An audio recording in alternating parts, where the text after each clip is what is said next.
శనివారం రోజున వెంకన్నకు ఇష్టమైన నైవేద్యాన్ని పెట్టి చూడండి. ఎంతో సంతోషించి మీరు ఏదైతే కోరుతున్నారో దానిని ఆ భగవంతుడు తప్పకుండా తిరిగి ఇస్తారు.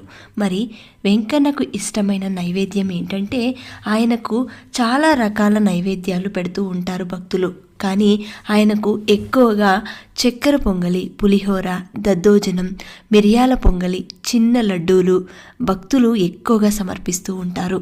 ఇంకా వారి శక్తి కొలది వడ, దోశ, జిలేబీ, పెద్ద లడ్డూలు, మురుకులు, పెద్ద పెద్ద వడలు ఇలాంటివి వారి శక్తి కొలది పెడుతూ ఉంటారు. కానీ భగవంతునికి ఎప్పుడూ కూడా భక్తితో, శ్రద్ధతో, నమ్మకంతో మీరు చేస్తున్న ఏ చిన్న పనైనా సరే ఆ భగవంతుడు స్వీకరిస్తారు. ఆఖరికి ఇన్ని నైవేద్యాలు పెట్టాలా అంటే తప్పనిసరి అయితే కాదు, చిన్న గ్లాస్లో పచ్చి పాలు పెట్టినా సరే స్వీకరిస్తారు.